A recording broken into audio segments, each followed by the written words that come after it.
नमस्कार, जय हिंद, जय श्री राम दोस्तों। अनफिल्टर्ड इंडियन पे आप सबका स्वागत है। आगे बढ़ने से पहले आप सबसे रिक्वेस्ट है, वीडियो को लाइक कीजिए, चैनल को सब्सक्राइब कीजिए और शेयर करना मत भूलिएगा। जब पिछले साल बांग्लादेश में अगस्त के लगभग पहले हफ्ते के अंदर तख्ता पलट हुआ, तो उसके बाद जब मैं बहुत सारे न्यूज चैनल्स पर गया या यूट्यूब प्लेटफॉर्म्स पर गया, तो यही मेरा मत था कि जो ये नया adviser to the government of Bangladesh आया ना, मोहम्मद यूनुस, बिना दाढ़ी का जिहादी, उसकी शेल्फ लाइफ 1 साल 1.5 साल इससे ज्यादा नहीं है। लेकिन ऐसा लग रहा है कि शायद मोहम्मद यूनुस 1 साल भी नहीं पकड़ेगा। अगस्त तक अगर मोहम्मद यूनुस बांग्लादेश में टिक जाता है, तो एक तरीके से उपलब्धि होगी ये मोहम्मद यूनुस के लिए, क्योंकि मोहम्मद यूनुस जिनके भरोसे आया था, धीरे धीरे उनका साथ छूटता जा रहा है। मोहम्मद यूनुस बांग्लादेश में आया था क्लिंटन फैमिली, बाइडेन, डेमोक्रेट्स, उनके भरोसे। उन्हीं का तो टटपुंजिया है, उन्होंने ही नोबेल प्राइज दिलाया। वही इसके ग्रामीण बैंक में किस तरीके से मनी लॉन्ड्रिंग कर कर वो क्लिंटन फैमिली का सारा पैसा घूमता था, उन लोगों ने ही से बैठाया। अब वो चुनाव में हार गए और ट्रम्प का तो ये खास विरोधी था। ट्रम्प तो पूछता था ना, जब बांग्लादेश के लोग जाते थे, where is that micro finance guy, क्योंकि उससे याद था यही वो व्यक्ति था जो उसके खिलाफ पैसा दे रहा था क्लिंटन फैमिली को चुनाव के दौरान। अब वो चले जाते हैं तो एक तरीके से उसके सिर पर से हाथ उठ जाता है। उसके बाद ये नया बाप ढूंढने निकलता है। अब चाइना में इसे अपना नया बाप दिखाई देता है, लेकिन अमेरिका में अमेरिका के सहयोग से और बांग्लादेश के अंदर जिन लोगों के सहयोग से मोहम्मद यूनुस आया था ना, अब उन लोगों ने ही इसके खिलाफ मोर्चा खोल दिया है। शेख हसीना को हटाने के लिए जो लोग इसके साथ थे मोहम्मद यूनुस के, कौन थे? आईएसआई, जमाते इस्लामी, जितना जिहादी एलिमेंट था पूरा का पूरा बांग्लादेश में, वो इसके साथ था। साथ ही जो बीएनपी थी वो इसके साथ थी। और आर्मी, मैं ये नहीं कह रहा कि साथ थी, लेकिन उसने एक तरीके से साइलेंट पास ओवर दे दिया था इसे, ठीक है भैया कर लो, हाँ शेख हसीना को कुछ नहीं होगा, उन्हें निकाल देंगे। तो ये सब हुआ इसके साथ। लेकिन अब धीरे धीरे ये पूरा का पूरा ग्राउंड लूज करता नजर आ रहा है। सबसे पहले जो बीएनपी, जिसके भरोसे जो दूसरी सबसे बड़ी पॉलिटिकल पार्टी है आज बांग्लादेश के अंदर, शेख हसीना की पार्टी के बाद, खैर उसे तो इन्होंने बैन ही कर दिया। इतना डर है कि उसे बैन ही कर दिया। और ये क्लासिक टेक्स्ट बुक प्रैक्टिस है आईएसआई की, यही तो किया उन्होंने इमरान खान के साथ पाकिस्तान में, कि उनकी पार्टी को ही बैन कर दिया कि चुनाव नहीं लड़ पाएंगे। यहां पे भी यही किया, शेख हसीना की जो पार्टी है उसे बैन कर दिया।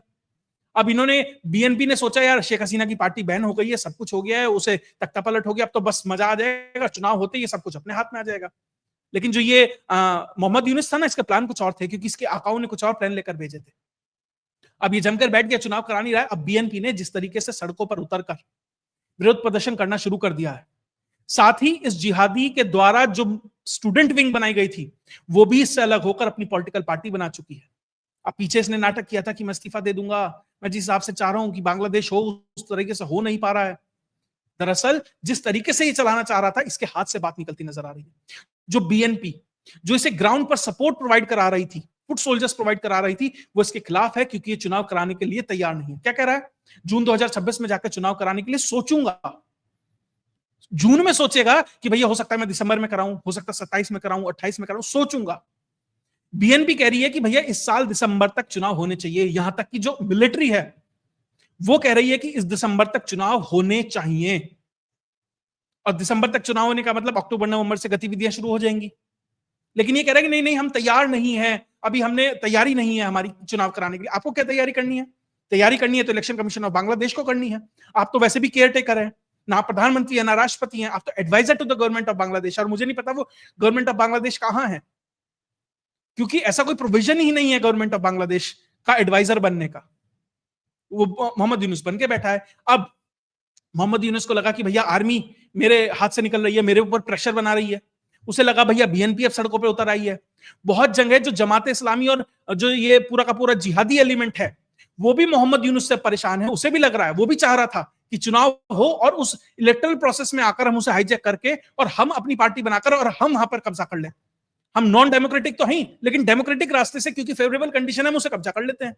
लेकिन मोहम्मद यूनुस साहब तो दो पैर कबर में लटकाकर और अपना स्थान विशेष कुर्सी पर लटकाकर बैठे हैं। भैया कुर्सी छोड़ूंगा नहीं और कबर में कभी भी जा सकता हूं, ये स्थिति उनकी है। अब मोहम्मद यूनुस को लगा यार ये तो गड़बड़ हो गई। अब उसने वो गया चाइना, चाइना से कहा है शायद लाल मुनीर हाट पड़ता है एक जगह, बिल्कुल भारत के चिकन नेक के पास, वहां पे आपको मैं आकर एक वो दे देता हूं जगह। आप वहां पर ना मिलिट्री बेस बनाइए, एयरफोर्स बेस। देखिए उस एयरफोर्स बेस बनने से भारत को कोई बहुत दिक्कत नहीं है। जिस तरीके से एयर डिफेंस सिस्टम तो चाइनीज थे ना पाकिस्तान में, क्या कर लिया?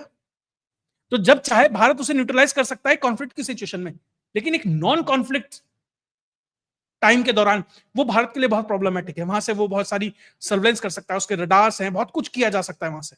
यानी भारत के ऊपर एक पीस टाइम में सर्वेलेंस के लिए बहुत अच्छी जगह हो सकती है। भारत के लिए निश्चित तौर पर एक प्रॉब्लम की कारण है वो लालमुनी घाट पीस टाइम के अंदर, लेकिन अगर कॉन्फ्लिक्ट होता है तो भारत के लिए उतना मुश्किल नहीं है।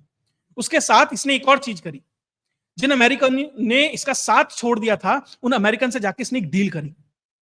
अमेरिकन ने कहा, अमेरिकन यहां घुसना चाहते थे ना म्यांमार के अंदर, दरअसल वो म्यांमार में इसलिए घुसना चाहते हैं क्योंकि वो बे ऑफ बंगाल पे कब्जा चाहते हैं। क्योंकि 1971 की वॉर भी आप कुछ भी कहिए, वो भारत पाकिस्तान की वॉर नहीं थी, वो अमेरिका और रशिया की वॉर थी। इस बे ऑफ बंगाल के एरिया को के डोमिनेंस की वॉर थी। उस समय रशिया और भारत वहां जीते थे। अब वापस से अब बे ऑफ बंगाल में जो डोमिनेंस की वॉर है वो अमेरिका की वॉर है और चाइना की वॉर है, और म्यांमार उसका बैटल ग्राउंड है, और जो यूजफुल इडियट है उसमें वो बांग्लादेश है।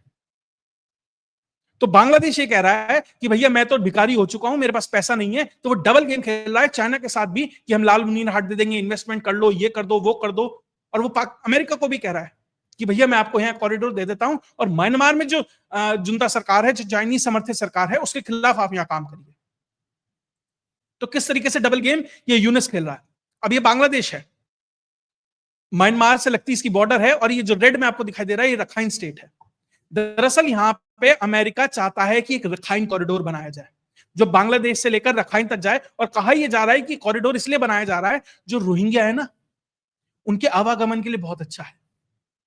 दरअसल ये वो नहीं है, दरअसल अमेरिका चाहता है कि बांग्लादेश के अंदर अपने हथियार, अपने मिलिट्री, अपने मशीनीज उतारे, और इस रखाइन कॉरिडोर के थ्रू वो म्यांमार में घुसे, वहां पे जो जुंता सरकार है उसके खिलाफ, जो चाइनीज समर्थित सरकार है उसके खिलाफ वो ऑपरेशंस कर सके।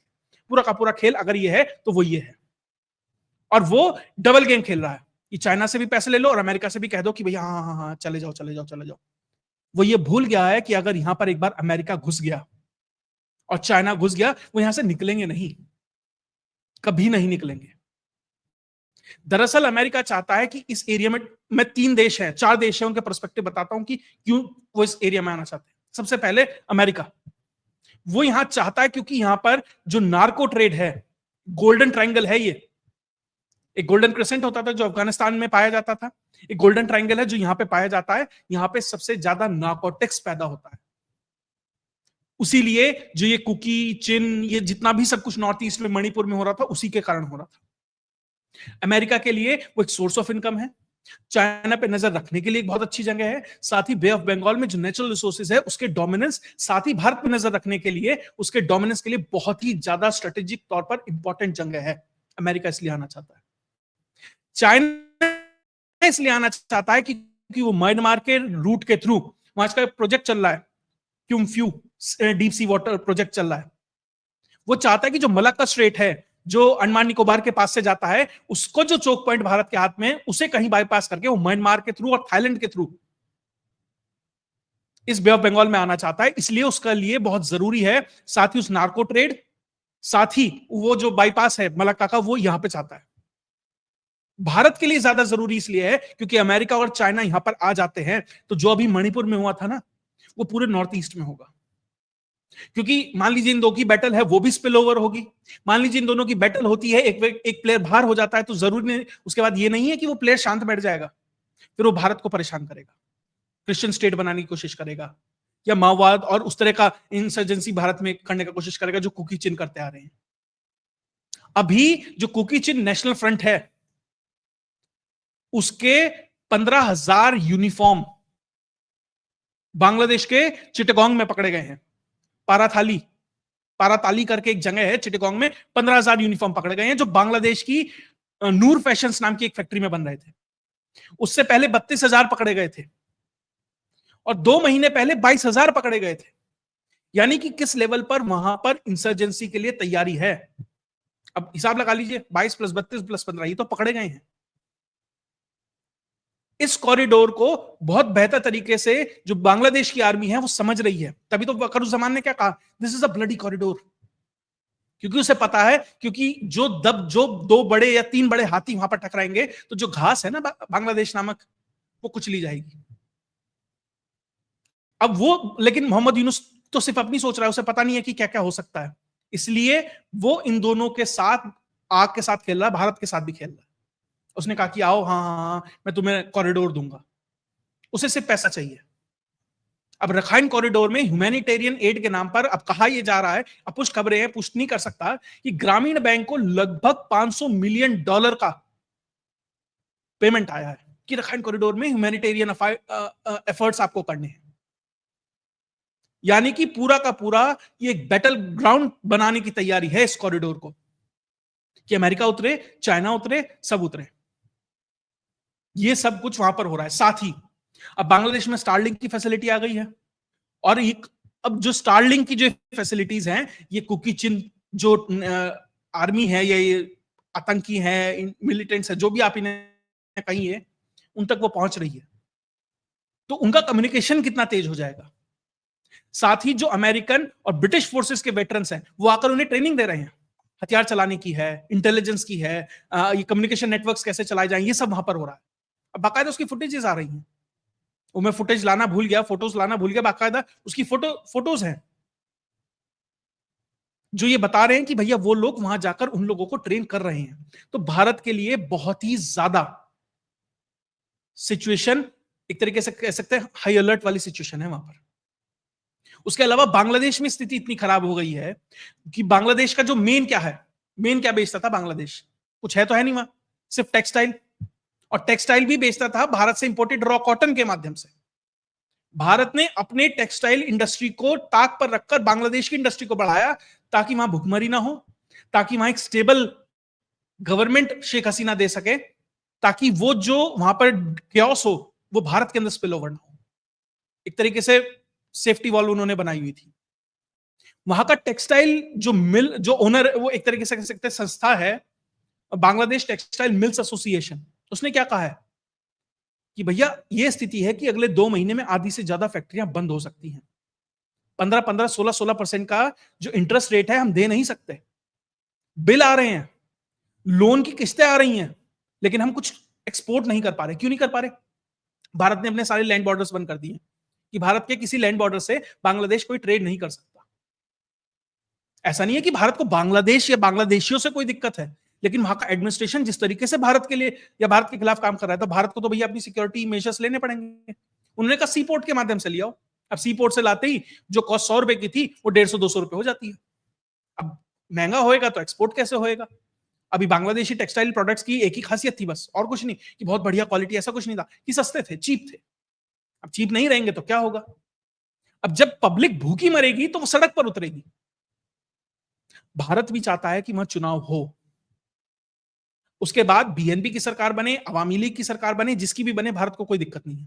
पहले भी बीएनपी की सरकार बनी है, पहले भी उनसे बातें हुई हैं, लेकिन कोई कुछ भी बने इससे बहुत बेहतर है यूनिस से, क्योंकि जिस तरीके से डबल गेम खेल रहा है भारत नहीं चाहता। और अगर ये रहेगा तो अमेरिका और चाइना दोनों की एंट्री यहां होगी। वकरुज्जमान को कहना पड़ा ब्लडी कॉरिडोर, उसे पता है बांग्लादेश जल जाएगा, और सबसे पहले भारत तो बाद में जलेगा, पहले तो बांग्लादेश जलेगा। भारत तो कह देगा चलो अमेरिका से कुछ क्विड प्रो को कर लेते हैं भैया, थोड़ा इधर उधर कर लेते हैं, थोड़ा शांति रखिएगा, या चाइना से, चाइना की भी हालत खराब है थोड़ी सी, उससे क्विड प्रो को कर लेंगे। बांग्लादेश क्या करेगा? क्या बेचेगा अमेरिका को? क्या कहेगा कि भैया मैं ये चीज गिरवी रखता हूं, इसके भरोसे मुझे शांति दे दो? नहीं कर पाएगा। अब हालत यह है कि मोहम्मद यूनुस फिलहाल देश में नहीं है, जापान गया है पैसा लेने। इन्वेस्टमेंट करिए बांग्लादेश में, क्या इन्वेस्ट करेगा? भारत अभी मानसून आने वाला है, 4 गेट पीछे से खोल देगा, क्या इन्वेस्टमेंट टिकेगा भैया तुम्हारा? भारत से पंगा तुम ले रहे हो, ये स्थिति तुम्हारी है। अब जो तुम्हारे बैकर थे, बीएनपी, वो तुम्हारे साथ नहीं है, जमात इस्लामी तुम्हारे साथ नहीं है, आईएसआई तो फिलहाल फंसी हुई पाकिस्तान में है। उसे तो ये डर है कि आज ब्रह्मोस आएगी, कि पिनाक आएगी, कि रफेल आएगा भी, तो वो उसकी सुरक्षा में खतरे में लग रहा है। क्या उतना ध्यान आईएसआई यहां दे पाएगी? इसलिए मोहम्मद यूनुस भटका भटका फिर रहा है कि जापान से पैसा लाने का बहाना, कि देखो बांग्लादेश में बहुत क्रांति कर रहा हूं, बहुत पैसा आ रहा है, इकोनॉमिक एक्टिविटी हो रही है। वो बंदर होता है ना, बंदर को राजा बना देते हैं, फिर कोई एक लोमड़ी के बच्चे को, ये बकरी के बच्चे को शेर उठा के ले जाता है, तो उसके पास पहुंचते हैं लोग बंदर के कि भैया ये बकरी का बच्चा बचाओ, तो बंदर पूरा डाली पे इधर उधर इधर उधर इधर उधर बहुत कूदा फांदी करता है। लोग कहते क्या कर रहा है, कह रहे देखो मेरी एफर्ट में कोई कमी नहीं है, भले ही बचा ना पाऊं। वही मोहम्मद यूनुस का दिखाने का प्रयास कर रहा है कि देखो मैं चाइना गया इन्वेस्टमेंट लाया, मैं गया जापान इन्वेस्टमेंट लाया, लेकिन हो कुछ नहीं रहा, बांग्लादेश जल रहा है। और ये बात आर्मी बहुत बेहतर तरीके से समझ रही है, बीएनपी समझ रही है। मोहम्मद यूनुस ने अपना एनएसए तक अमेरिका से इंपोर्ट किया है। खलील उर रहमान बहुत कुछ बांग्लादेश के अंदर पक रहा है, बहुत कुछ हो रहा है। बहुत ज्यादा समय मोहम्मद यूनुस के पास नहीं है। किसी दिन ऐसे ही बहाना करेगा कि भैया मैं फ्रांस जा रहा हूं फला समिट के लिए, वर्ल्ड इकोनॉमिक फोरम के लिए डावोस जा रहा हूं, या जापान जा रहा हूं, या चाइना जा रहा हूं, और वापस ही नहीं आएगा। अभी तो यही देख लीजिए, पहले वो जापान से ही वापस आ जाए, आता है तो बड़ी बात है। ये स्थिति मोहम्मद यूनुस की हो गई है। और एक और डेवलपमेंट हुआ है, शेख हसीना का बेटा पहली बार जब से कू हुआ है भारत आया था। मां से मिलने आया था, किसी और से मिलने आया था, क्योंकि जिस तरीके से आवामी लीग के कार्यकर्ता भी सड़कों पर दिखाई दे रहे हैं, इसका भी ध्यान रखिएगा। तो इसलिए कह रहा हूं, बांग्लादेश एक बॉइलिंग पॉट है, कभी भी उबाल आ सकता है। और ध्यान रखिएगा, बांग्लादेश की दाई कोई है ना, वो भारत है, और दाई को हर चीज का पता होता है। आज भी RNAW और भारत की जो एजेंसीज है ना, उनकी सबसे ज्यादा पकड़ है बांग्लादेश के अंदर। अमेरिका का लॉजिस्टिक प्रॉब्लम है, बहुत लंबा समय लगेगा यहां आने में, उसे मदद चाहिएगी ISI की, जमात इस्लामी और इन जैसे लोगों की। ISI अपने यहां अभी फंसा हुआ है, तो भारत अभी भी एक बेटर पोजीशन में है, वो समय का इंतजार कर रहा है। मैं एक बहुत बड़े मिलिट्री एक्सपर्ट हैं और बहुत बड़े औहदे पे रहे हैं मिलिट्री के अंदर ही, पूर्व लेफ्टिनेंट जनरल, उनसे बात कर रहा था, तो उन्होंने कहा था कि भारत एक्सटर्नली कुछ करेगा उसकी संभावनाएं कम है, इंटरनली ही बांग्लादेश में से कुछ होगा, और वही अब मुझे BNP और आर्मी करती नजर आ रही है। इलेक्शन और इस रखाइन कॉरिडोर के बहाने मोहम्मद यूनुस के दिन अब बहुत सीमित बचे हैं। बस ये देखना है, हफ्ता, 10 दिन, 15 दिन, महीना, 2 महीना, या ये अपना जो साल है ये पूरा करेगा या नहीं करेगा। और जो ये बहुत कुछ डिपेंड हो रहा है ना, ये मॉनसून पर डिपेंड हो रहा है। ये ऑपरेशन प्री मॉनसून होगा कि पोस्ट मॉनसून? ऑपरेशन होगा ये कंफर्म है, यूनिस जाएगा ये कंफर्म है, प्री या पोस्ट ये देखना है। अब इस पे जो भी डेवलपमेंट आएगी वो निश्चित तौर पर आपके साथ शेयर करूंगा। और ध्यान रखिएगा, एक और चीज बता देता हूं, शायद बहुत लोगों को पता नहीं होगी, ये यूनिस सरकार कैसे काम करती है उसका एक उदाहरण दे दूंगा। इस यूनिस सरकार ने एक ISI का स्टूल्स था, लुत्फुज्जमान बाबर, एक तो नाम पता नहीं कैसे कैसे होते हैं, इन्होंने उसे रिहा किया था दिसंबर 2024 में, क्योंकि 2004 में चट्टोग्राम आर्म्स स्मगलिंग केस हुई थी। मैं ये दिखा रहा हूं कि इस व्यक्ति ने कैसे कैसे लोगों को छोड़ा है, इसलिए एक व्यक्ति कितना खतरनाक है भारत के लिए जानना जरूरी है। क्या हुआ था 2004 के चट्टोग्राम आर्म्स स्मगलिंग केस में? आर्म्स का एक बड़ा जखीरा पकड़ा गया था, जिसमें 27,000 ग्रेनेड, 150 रॉकेट लॉन्चर्स, 1100 सब मशीन गन और 1,10,00,000 गोलियां मिली थी। किस लिए? भारत के नॉर्थ ईस्ट में उल्फा को देने के लिए। तो इतना प्यारा है ये मोहम्मद यूनुस भारत के लिए, इसलिए बहुत जरूरी है भारत के लिए कि इसे जल्दी से जल्दी इसका जो स्थान है ना वहां इसे पहुंचा दिया जाए, और पहुंचा दिया जाएगा निश्चित तौर पर। जो मोदी है ना, ठंडी करके खाता है, परमानेंट इलाज करता है, डोनाल्ड ट्रंप के लिए की तरह नहीं। पिछली वीडियो में मैंने आपको समझाया था कि डोनाल्ड ट्रंप किस तरीके से तलवार भांजता है, और मोदी किस तरीके से सलामी स्लाइसिंग करके किस तरीके से वार भी कर देते हैं और पता भी नहीं लगता, और जब हो जाता है तब पता लगता है कि क्या हुआ है। वही तैयारी बांग्लादेश में भारत कर रहा है, रुक कर, संभल कर, परमानेंट इलाज। क्योंकि यहां सिर्फ अब भारत और यूनुस नहीं, भारत, चाइना, बांग्लादेश, जिहादी, पाकिस्तान, अमेरिका, हर कोई इस थिएटर में है। और अभी तो ईस्टर्न थिएटर ने कहा ही था ना कि वेस्टर्न थिएटर को ही सारा मजा लेने की क्या वो है, हम भी तो मजा ले सकते हैं। तो 2 चिकन बांग्लादेश के भी हैं, रंगपुर और चिटगांव हिल ट्रैक, ध्यान रखे। और उसके अगर चिटगांव वाले में कुछ हुआ ना, उसके बाद तो भारत के अलावा उनकी कोई सीमा भी नहीं बचेगी। अब तो म्यांमार थोड़ा सा वहां से टच होता भी है। तो बांग्लादेश को बहुत संभल कर चलने की जरूरत है, अगर राष्ट्र और एक संप्रभु राष्ट्र के तौर पर और एक सुरक्षित राष्ट्र के तौर पर वो अपने अस्तित्व को बचाए रखना चाहता है। अगर आपको वीडियो विश्लेषण अच्छा लगा तो वीडियो को लाइक कीजिए, चैनल को सब्सक्राइब कीजिए और शेयर करना मत भूलिए। जय हिंद, जय भारत।